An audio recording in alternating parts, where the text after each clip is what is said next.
ఈ కొత్త అద్దం మీ చర్మ సమస్యలను కూడా చూపిస్తుందట. పూర్తి వివరాలకు చదవండి రేపటి సాక్షి దినపత్రిక. విజయవాడ రాజరాజేశ్వరిపేటలో అయితే పరిస్థితి దయనీయంగా మారింది. కాలనీ లోపల చాలామంది ప్రజలు చిక్కున్నారు. ప్రభుత్వం బోట్లు ఏర్పాటు చేయకపోవడంతో స్థానిక యువతే ట్యూబుల సాయంతో వారిని బయటకు తెస్తున్నారు. నిన్నటి నుంచి మంచినీళ్లు కూడా లేవని ఆగ్రహం వ్యక్తం చేస్తున్నారు ప్రజలు. ఓట్లు వేయించుకునేటప్పుడు వచ్చిన నాయకులు ఇప్పుడు ఏమయ్యారంటూ ప్రశ్నిస్తున్నారు.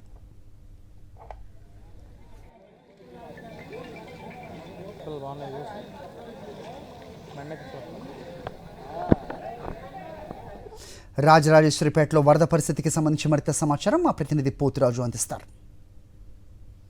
విజయవాడ వాసులను కూడా కష్టాలు వెంటాడుతున్నాయి. చూస్తే కనుక వరద కష్టాలకు సంబంధించి చూస్తే చిన్నపిల్లలను కూడా తీసుకుని వచ్చినట్టు జనాలు అయితే అన్ని ఇల్లు ములిగినాయి. ఫస్ట్ ఫ్లోర్ అంతా ములిగింది. ఫస్ట్ ఏ ఇల్లు కూడా లేకుండా లేదు. ఫుడ్ అయితే ప్రసంగం అందదు అన్న. చాలా బాగా మునిగిపోయిందండి. మొత్తం నాకు ఇక్కడ వరకు వచ్చింది. కింద అంతా తడిసిపోయి ఫ్రిడ్జ్లు అన్ని మొత్తం పోయినాయి. కనపడుతుంది. చిన్నపిల్లలకు సంబంధించి ఎవరైతే ఉన్నారో వారు కూడా లోన్ నుంచి ఒక్కొక్కరుగా తీసుకొచ్చిన పరిస్థితి కూడా కనబడుతుంది.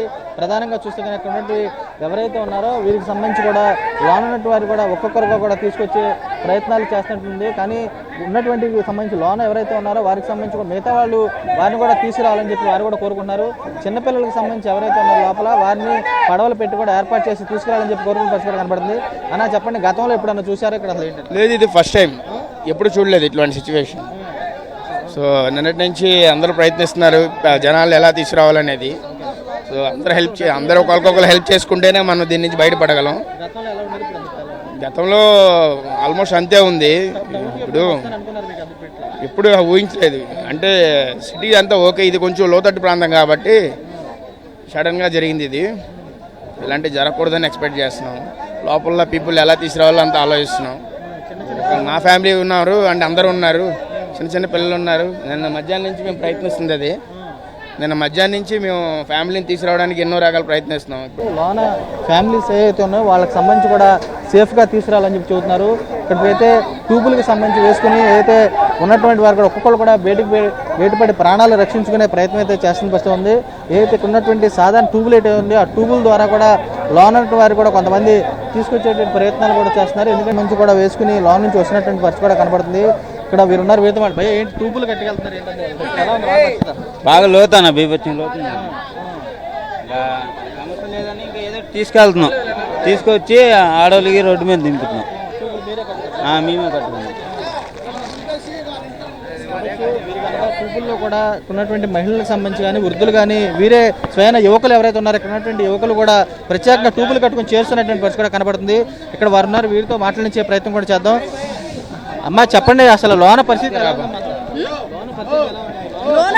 చాలా దారుణంగా ఉందండి. అసలు పరిస్థితి బాగాలేదు. ఎంత తొందరగా బయట పెడితే మనుషులు అంత మంచిది. లేకపోతే చాలా నష్టపోతారు. ప్రాణ నష్టం జరిగింది. ఇప్పుడు దాకా జరగలేదు, చాలా ప్రాణ నష్టం జరిగింది.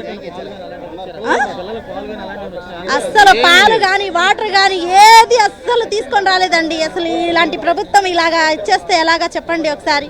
అందరూ ఓట్లు కానీ వచ్చేసి అడుక్కుంటారే. ఇలాంటి సమయాల్లో మంచినీళ్ళు కూడా లేకపోతే ఎలాగండి మాకు? చిన్న పిల్లలు తల్లిలు అసలు ఎలా అల్లాడుతున్నారు. ఎంత తొందరగా అయితే అంత తొందరగా యాక్షన్ తీసుకోండి, బాగుంటుంది. ఇప్పుడు దాకా ప్రాణ నష్టం జరగలేదండి. ఇక అలా వదిలేస్తే ఆకలి చచ్చిపోతారు.